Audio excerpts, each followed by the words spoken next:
చావు కబురు చల్లగా అంటూ పలకరించారు. ఇప్పుడు థియేటర్‌లో చచ్చేంత పని అంత భయపెట్టారనమాట. బట్ యెస్, మీరు అనుకున్న టార్గెట్‌ని అయితే రీచ్ అయ్యారు. So firstly big congratulations Kaushik. Yes. Hello అండి అందరికీ, థ్యాంక్ యూ సో మచ్ ఇక్కడికి వచ్చినందుకు. అండ్ థ్యాంక్ యూ మీరు అందరూ కలిసి మా సినిమాని ఒక మంచి సక్సెస్ఫుల్ ఫిల్మ్ చేసినందుకు.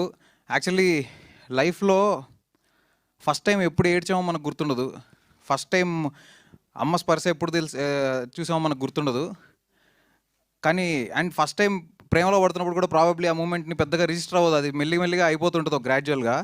కానీ ఫస్ట్ టైం హిట్ కొట్టినప్పుడు మాత్రం లైఫ్ అంతా గుర్తుండిపోతుంది. Thank you so much. ఈ మూమెంట్ నేను లైఫ్ లాంగ్ గుర్తుపెట్టుకుంటాను. And yeah, this is only possible because of Sahu garu and Bellamkonda Srinivas గారు. వాళ్ళిద్దరూ కనుక ఈ సినిమాని ఇలా యాక్సెప్ట్ చేసి నా మీద నమ్మకం పెట్టుకుని ఇంతదాకా తీసుకురాకపోయి ఉంటే నేను ఇవాళ ఇక్కడ ఉండేవాడిని కాదు. Thanks a lot. And yeah, it feels surreal. Definitely నేను ఒక్కొక్క రెస్పాన్స్ అన్నీ చూస్తూ ఉంటే నాకు చాలా చాలా హ్యాపీగా అనిపిస్తుంది. నిన్న షో అయిపోయిన తర్వాత మీడియా వాళ్ళు కూడా కొంతమంది కలిసి నాకు విష్ చేస్తుంటే నాకు చాలా చాలా హ్యాపీగా అనిపించింది. థ్యాంక్స్ అ లాట్ అండి. And I'm really grateful to all of you. And yeah, I will cherish this moment forever. Thank you all. So రేపు సాటర్డే, ఎల్లుండి సండే, ఆ తర్వాత మండే ఇలా నడుస్తూనే ఉంటుందండి. మనం ఎన్ని సక్సెస్ఫుల్ పెట్టుకుంటాం తర్వాత లెక్కేసుకుందాం మేము. యా, కంటిన్యూస్గా. So thank you. Yes. So నా